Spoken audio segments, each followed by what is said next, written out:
60 Minutes Rewind.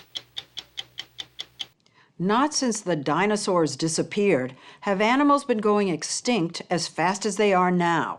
Entire species vanish every year.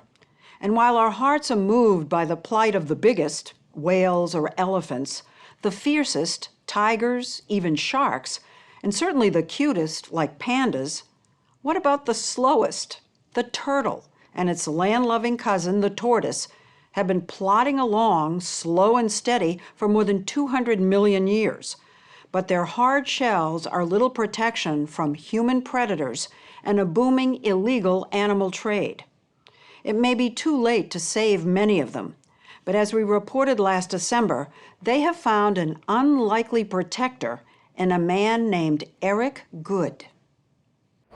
Some of New York City's hottest hotels, restaurants, and bars are owned by Eric Good. Hello. I need to say hello to people that I haven't said hello to. Hi. That's made him rich and comfortable with the glitterati and fashionistas. But behind the scenes, he caters to a far less glamorous clientele: endangered turtles and tortoises. How did the whole interest, if not obsession, with turtles and tortoises begin? As a child at 6, I was given a small Herman's tortoise. And that created a budding interest in the natural world and in reptiles and snakes and lizards and in my hard-shelled friends that I just fell in love with. And so it was a progression. It's an obsession that takes him as far from the glitz of the New York scene as imaginable. He wades through swamps, turns over rocks, wrangles exotic snakes and other reptiles as he searches for his first love. What a beautiful tortoise. This is our first Samobates tentorius trimeni. Turtles and tortoises trace back before the dinosaurs, but now today, about half of the over 300 species are headed toward extinction, largely because of habitat loss and an insatiable market for them, particularly in Asia, as food, medicine, rare collector's items, and pets. How big a business is the turtle-tortoise trade? China alone is probably in the hundreds of millions of dollars. This trade flourishes because the payoff is huge and the chance of getting prosecuted and incarcerated are very low. If you're going to be in something illicit, this is the safest or one of the safest. And that's a tragedy. Eric Good is spending $1 million a year of his own money to fight the trade in places like Madagascar, an island off the coast of Africa that's vastly undeveloped. People are so poor. And some of these villages make less than $1 a day, or it's basically subsistence living. And there just simply isn't the political will of the country to really enforce, what's going on with their natural heritage, whether it's tortoises or other wildlife. Fly over Madagascar and you can see why conservationists say it's bleeding to death. Rivers run red with soil erosion from logging and slash-and-burn agriculture that have wiped out animal habitats and 90% of the country's forests. And yet, because of its isolation, Madagascar is a paradise of plants and animals found nowhere else, like the wide-eyed lemurs, chameleons that sparkle with color, geckos that hide in plain sight, more than 200 kinds of frogs, and 5 species of rare turtles and tortoises. Eric was taking us on a trek to find the fastest disappearing animal in Madagascar, the plowshare tortoise, whose shrinking habitat is so deep in the wilderness, it's only accessible by boat. This tortoise is one of the world's most endangered animals. It is the world's most endangered tortoise, and it has an incredibly high price on its head. Asian countries love gold, and this is a gold tortoise. And so literally, these are like gold bricks that one can pick up and sell. We were following the path the poachers take, landing on a deserted beach. And off we went on a long hike. We walked through scrub brush in blazing heat for almost an hour. The sun starts to go up too high, they just disappear. The once plentiful plowshare population here, he says, could be down to as few as 300 adults. And this is where the guards are based. Good has helped hire around 40 locals to go out and find the tortoises before the poachers do. We have to be on a team of many people. Different lines, 30 feet apart. Yeah. All right, let's go. We lined up the way police do when they search for a missing person. And by midday, with a lot of help, we got lucky. They found one. Oh, look at that. How did you ever find it? Wow. Oh, it's a beautiful female. So this is just a perfect female. Now this tortoise is a crown jewel. This is a beautiful animal. Look at her. Yeah, and you can see this is this incredible domed shell that's unique with this tortoise. No turtle has this shell like an army helmet. This is a very, very valuable tortoise. Based on his own research, Good says a tortoise like this could sell for $60,000 in Asia. To try and stop the trafficking, he and his colleagues have begun doing the unthinkable. It's a drill. Oh my God. Yeah. He has to be very careful not to hit the bone because then we'll draw blood. So he's going just that very carefully, 1/16 of an inch into the shell. They want to leave an indelible gash, a scar, that makes the tortoises undesirable to collectors. I have to tell you, watching Angelo do this, it's painful. It is painful to watch. Yeah, no, it's very hard. But I think we're at a point where we're down to so few animals. There's so few of these tortoises left that we have to really take extreme measures. Scarring the shells of these animals, defacing them, etching.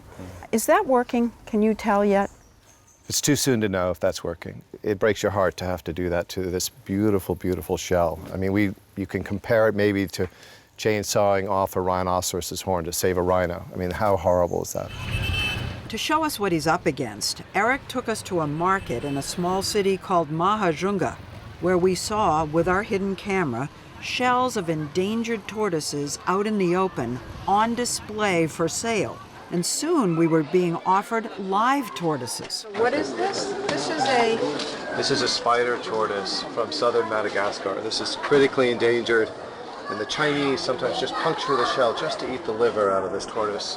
One of the vendors showed up with something in a plastic bag. What is it? Wow! It was a radiated tortoise on the endangered species list. Asking price, just $400. We were even offered a plowshare tortoise if we paid up front and waited several days. But that would have meant breaking Madagascar and international laws against smuggling an endangered animal. How hard was it for you to not take that tortoise and save its life? If you leave it behind, who knows where it's going to end up? It's incredibly frustrating. This animal is from such a tiny geography. You'd think you could wall it in and protect it. There is one place in Madagascar that is trying to wall them in and protect them behind locks and razor wire. This national park deep in a forest. Are these automatic rifles? They certainly are, yep. Richard Lewis is with the British conservation group Durrell, which runs this refuge and breeding center. Be careful of the youngsters here. They're all over the place. Yeah, just be careful. Oh, here's some. Watch where you step and then come on over. These are all adult males. Look at them. Do you know how old they are? This could be 50 years old, 100 years old, 150, 200 years old. I mean, this is the longest lived animal on the planet.